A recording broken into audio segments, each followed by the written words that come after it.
いらっしゃい。どうも、ヤマトでーす。早速ですが皆さん、最近話題のこの技知ってますか？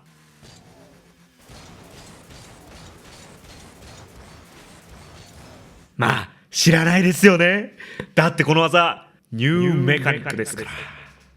なんだこいつ気持ち悪いなって感じなんですけど。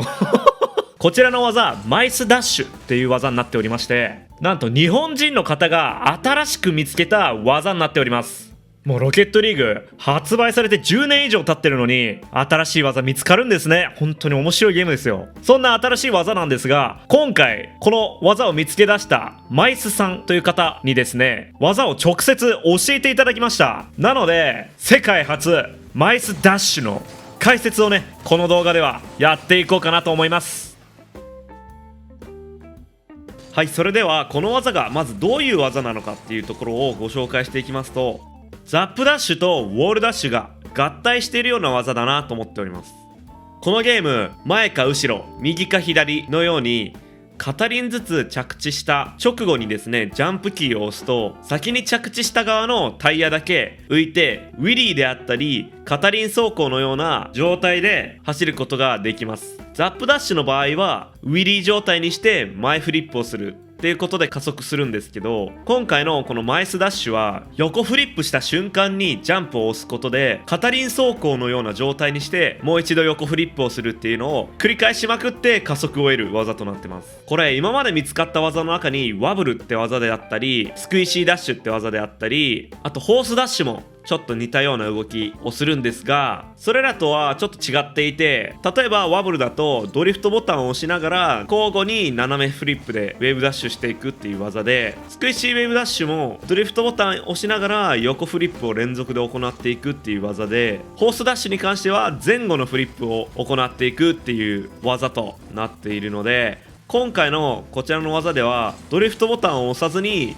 横方向でホースダッシュのような連続のフリップを行える技となっているため、先ほど言った似たような技とはもう全然別物の技なのかなと思ってます。ただ単純に動きが面白いっていうフリースタイルの側面もあるし、ブーストなしで加速できるっていう実践的な面も持った技となっております。現在 RLCS などでよく使われているウォールダッシュっていう技があるんですけれども、あれも最初はディナーダッシュっていう壁をバタバタ走る見た目が面白い技が発見されたことで使われるようになって、今回のマイスダッシュに関しても連続でやる分にはディナーダッシュのように見た目が面白いっていうところだけなんですが、もうすでにですね、途中で斜めフリップを入れたり前入力を若干入れることで前に加速するっていう普通に便利な機能が発見されているので、もっともっと上手い使い方が発見されて RLCS で使われる日も遠くないのかなというふうに思っております。では次にですね、具体的な操作方法について見ていこうかなと思います。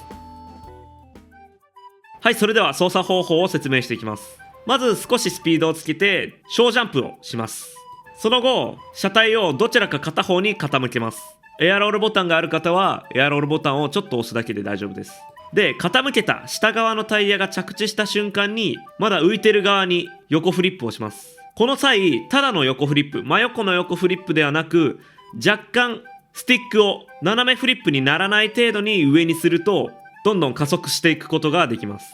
そしてフリップをして今まで浮いてた側が着地した瞬間にもう一度ジャンプをします。そうすると先に地面についてた側のタイヤが浮き上がります。それでまた片輪走行のような状態になるので、今度は今浮き上がった側に横フリップをします。で、横フリップした瞬間にジャンプという風に左右交互にフリップジャンプフリップジャンプという風に続けていきます。ポイントとしては先ほど言ったように綺麗な横フリップではなく、若干前入力が入っていると車が安定かつスピードがどんどん上がっていきます。加えてフリップジャンプの時の連打がすごく大事で、めちゃくちゃ速くしないとでっかいジャンプになっちゃうので、筋肉を使って頑張って連打してみてください。で、その連打を出すリズムもすごく大事で、この動画を見ながらもしくは自分で練習しながらタタンタタンタタンという風に連打のリズムを覚えるように練習してみてください。操作方法としては以上です。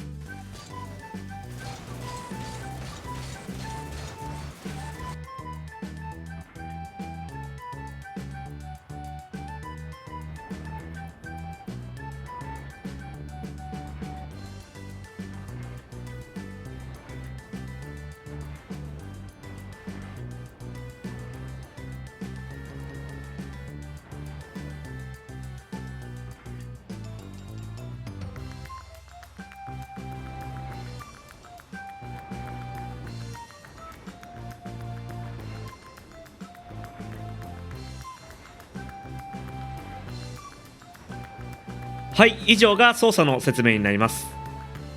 ここからはですね、皆さんが気になっている点をですね、解消していきたいと思います。まずですね、実際速いのかどうかという点ですね。今回はスピードフリップとザップダッシュを組み合わせた移動方法で、ゴールから反対側のゴールまで走ったタイムと、マイスダッシュでゴールから反対側のゴールまで走ったタイムを比べていきたいと思います。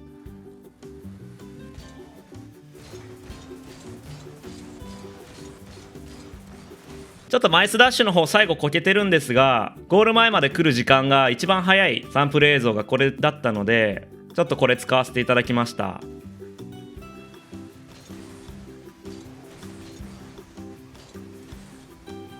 比較していただいた通り、スピードフリップとザップダッシュを組み合わせた時間が5秒03、マイスダッシュだけでいったタイムが5秒73ということで 0.7 秒の差が出ました。なんだよ遅えじゃん、使えねえじゃんっていうね意見が皆さんあると思います。ただですね、ちょっと次の映像も見ていただきたいです。